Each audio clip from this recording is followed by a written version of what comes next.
नागपुर में मंगेशकर परिवार और शेवालकर परिवार के बीच दशकों पुराने आत्मीय संबंध की यादें एक बार फिर ताजा हो गई है। खासकर आशा भोसले के निधन के बाद शेवालकर परिवार ने बताया कि आशा भोसले का नागपुर से गहरा जुड़ाव रहा है और वे अक्सर उनके घर आती थी।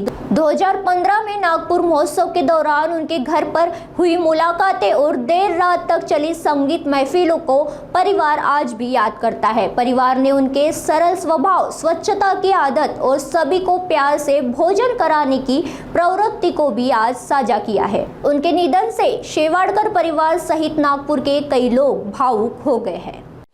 अत्यंत वाईट बातमी आहे ही आणि अचानक झालं आहे। कालची डेव्हलपमेंट आहे। आतापर्यंत तब्येत त्यांची चांगली होती।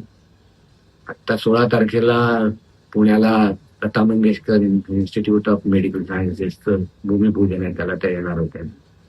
24 एप्रिलला दीनानाथ मंगेशकर पुण्यतिथीचा कार्यक्रम आहे, त्याला त्या येणार होत्या। पण अचानकच त्यांना काल हार्टचा त्रास झाला आणि एक दिवसही मिळाला नाही हातात आणि हे नाही। त्यांच्या अनेक वर्षातल्या कौटुंबिक सहवासातल्या अनेक आठवणी आता मनात जाणून येतात। आता सगळ्यात मोठी त्यांच्याविषयीची गोष्ट सांगावीशी वाटेल मला की त्यांच्याबरोबर असताना आपण आशा भोसले नावाच्या कोणीतरी इतक्या मोठ्या, इतक्या आंतरराष्ट्रीय ख्यातीच्या व्यक्तीबरोबर आहोत असं कुणालाच वाटत नाही। त्यांच्या वागण्यामध्ये इतकं साधेपण आणि इतका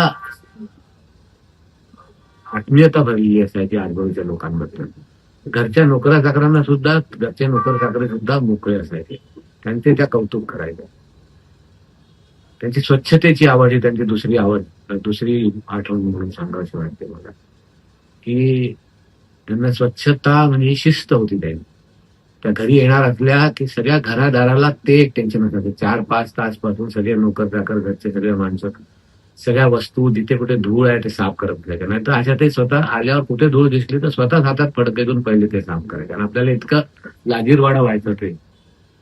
दुसरी गोष्ट त्यांची खाण्याची आणि खिलवण्याची आवड, हे तिसरा गुण त्यांचा सांगावासा वाटेल। जेवायला त्या आल्या आणि एखाद्या पदार्थाचं काही आठवण निघाली, त्यांनी ते रेसिपी सांगितली तर लगेच घरात येऊन त्या वस्तू आणायला सांगायच्या, त्या करून दाखवायच्या त्या आणि ते सगळ्यांना खाऊ घालायचं। खाऊ घालणे ही त्यांची अतिशय मोठी आवड होती। आज त्या आपल्यात नाही त्याच्यावर विश्वासच बसत नाही। माझी त्यांना मनापासून आदरांजली।